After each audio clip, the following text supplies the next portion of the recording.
Oh, what happened last night? My hands are still shaking. I seriously thought these kinds of stories were just my grandma's tales, but holy moly, they're real. I can't believe I'm saying this, but I think I encountered an Aswang. Yeah, you heard that right. An honest to goodness, flesh eating, shape shifting monster straight out of Filipino folklore. I know what you're thinking. Marikit girl, you've lost it. Too many late nights streaming for your fans, huh? Trust me, I wish that were the case.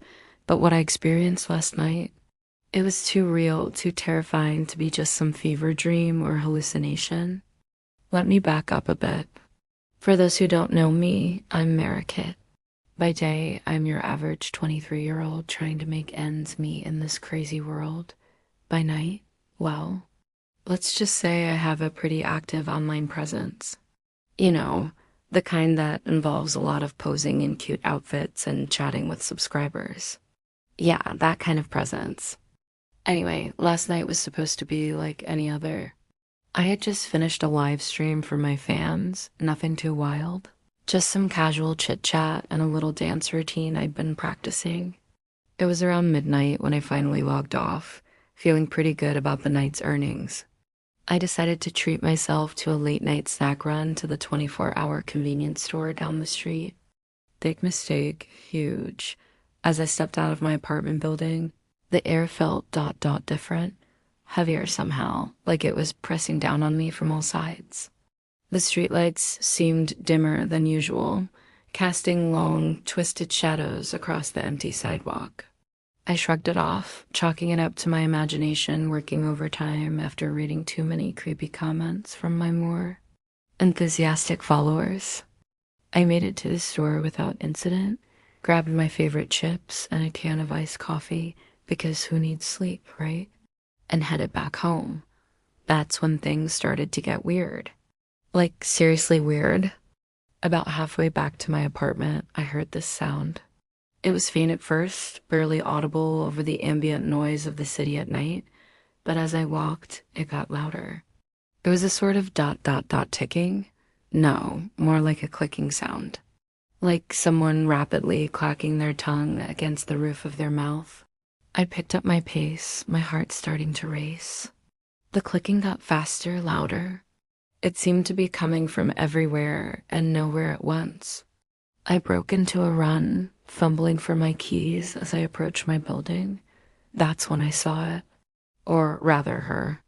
Standing under the flickering light of the entryway was an old woman, and when I say old, I mean ancient. Her skin was like crumpled paper, hanging loosely from her bony frame. Her eyes. God, her eyes. They were completely black, no whites visible at all. And her mouth. It was stretched into this impossibly wide grin, filled with razor-sharp teeth. I froze. Every instinct in my body was screaming at me to run, but I couldn't move. The old woman, if you could even call her that, tilted her head to the side at an unnatural angle. The clicking sound was coming from her now, I realized with growing horror. It was her teeth, chattering together in that grotesque mockery of a smile. "Pretty girl," she croaked, her voice like gravel scraping against metal, such soft young flesh. That snapped me out of my paralysis. I bolted for the door, fumbling with my keys. I could hear her behind me, that awful clicking getting closer and closer. My hands were shaking so badly I could barely get the key in the lock. Just as I felt her cold, clammy hand on my shoulder, I managed to wrench the door open and throw myself inside. I slammed it shut behind me, hearing a sickening thud as the thing collided with the other side. I didn't stop running until I was safely locked inside my apartment, gasping for breath and fighting back tears of terror. The clicking continued outside my window for what felt like hours, slowly fading away as dawn approached.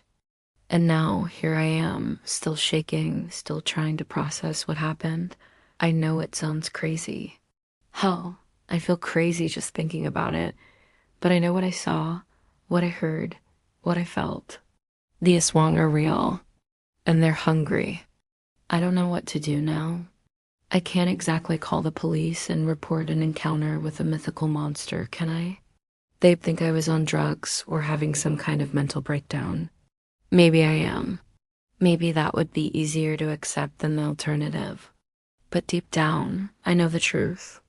The stories my Lola used to tell me, the ones I always dismissed as superstitious nonsense meant to scare kids into behaving they weren't just stories.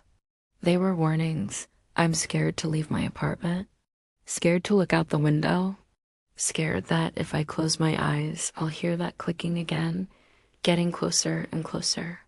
What if she comes back tonight? What if she brings others? What if what if she can get inside? I need to figure out how to protect myself. Salt, garlic, a crucifix. Do those even work against Aswang? Or am I mixing up my monster lore? God, I wish I'd paid more attention to those old stories now. For now, I'm going to stay awake, keep the lights on, maybe do some research, see if anyone else has encountered these things and lived to tell about it. There has to be some way to fight them, right? To all my followers out there, be careful. Watch out for old women walking alone at night. Listen for that clicking sound. And whatever you do, don't let them touch you. I don't know if I'll be able to go live again anytime soon. I'm too scared to even think about being on camera right now. What if she's watching? What if she can find me through the internet somehow? I know this all sounds insane. Trust me, I know. But I swear on everything I hold dear, it's the truth. The Aswang are real, and they're out there hunting in the shadows. Stay safe, everyone. And if you hear clicking in the night run as fast as you can. I'll update you all if anything else happens, if I can. If I'm still here, this is Marikit signing off. For now, I hope